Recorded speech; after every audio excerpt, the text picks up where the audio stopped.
Some people see the ground coming, some people wait until it hits. Well, there's a train wreck coming. Roxy Networks in the Push, coming to you from Face the Music 2010. Joining me from Air, Nico Byrne on the couch. How are you, my friend? I'm very well. How are you? I'm good, mate. I'm good. Now, how is the how's Face the Music been for you so far? It's pretty good. We had a panel this morning with all the record label people, and I had fun. And when I have fun on a stage, I think like the audience has fun and learns some stuff too. So, what was the panel specifically? Ours was about sort of the ways that artists can deal with record labels, basically, and what sort of deals they should do, and what they should look out for, and what labels themselves are looking for, and then just a few stories, anecdotes. Yeah, that's how you do a panel. So what sort of lessons did you hand out to the audience?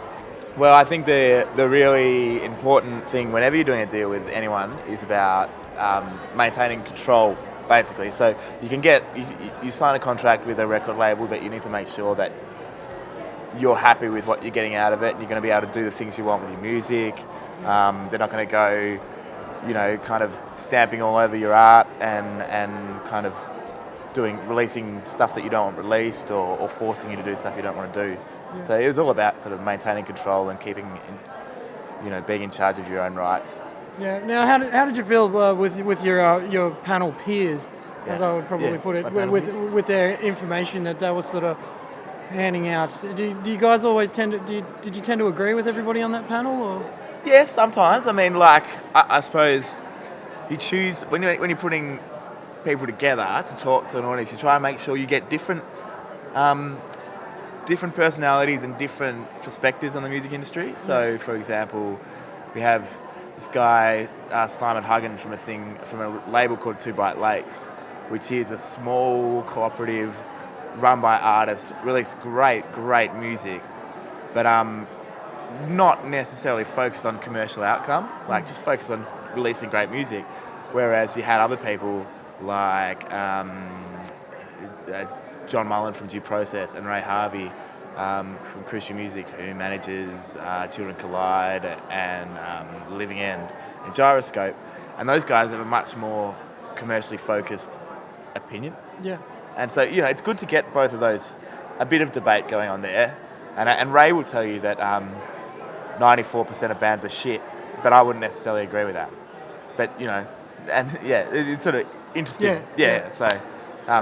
No, it's good. It's good. Now, do you take away anything from these panels yourself? Like, even if you are the speaker or you're one of the speakers? Yeah, I'm a bit selfish when I do that. I try and make sure it's actually people that I would like to talk about, talk shop with. Yeah. I would never. I ask questions because I genuinely want to know the answers. So maybe not.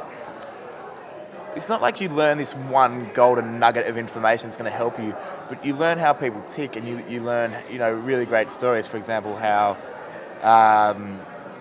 the way Parkway Drive, for example, was signed to their massive label Epitaph in the US. I mean, we got to hear how that happened, and I wouldn't know how that happened, and maybe it's just a little tidbit of information that I find really quite interesting. Yeah. So I suppose that's what I take out of it. But I think if you're not dealing with record labels every day, there are certain sort of mysteries that you can sort of open up. Just know how these people tick, because otherwise, if you don't know what a record label actually is, or what these people do, or what they like, or how they like being approached, then you're in a bit of trouble. So, yeah. Well, yeah, you're just in the dark completely. Yeah. So it's sort of nice to hear those guys talk about that. But I would hope that I know those things already. Yeah. Well, let's hope so. Yeah. Speaking about that sort of stuff, how's Air going? What's happening?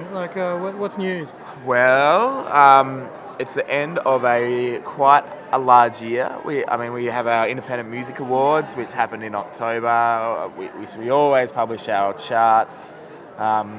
We're sort of, I don't know, we do these a few really cool public events, but then the other part of Air is just sort of calling up record labels, saying, how's things going? Do you need some help? What can we do for you?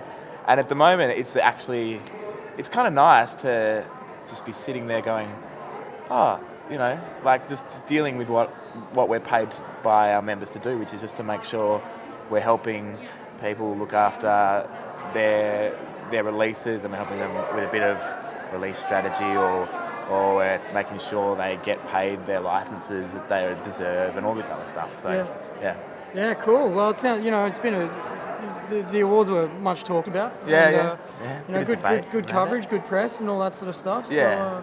I believe I was reading something in Rolling Stone recently about. Yeah, they would have covered it. Yeah, so it's good. It's growing. So it's like award ceremonies don't have this sort of.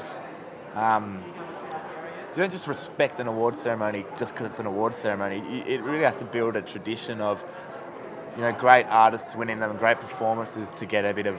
Yeah, definitely. And a good vibe too. Yeah, I and mean, a good if vibe. you don't have a good vibe there, it doesn't matter how good the performers are. Yeah, well, there's two parts. You focus on the event itself and try and book really great bands and unique performances, and actually make sure that it's a bit different to, say, the ARIAs or the APRA Awards, which are kind of a bit more schmoozy, sit down and eat your hors d'oeuvres and stuff. It's more of a party, and it's a really friendly vibe, and there's no VIP area. The artists mix with the punters and the industry, and it's quite nice like that.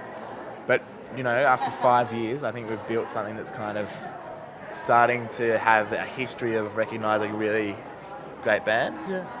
And that's what it's about. Well, mate, it's been lovely to chat to you on the couch, and hopefully we can come down and start covering some of your stuff. Yeah. And you know, keep us in the loop, and good luck with everything for 2011, because you guys are just forging forward and doing great things for artists out there. And cheers. Sort of, you know, I reckon you're the glue to a degree. The glue. Helping everyone out. I think a lot of the time people just lose that sight, and when I say people, I mean labels and so forth.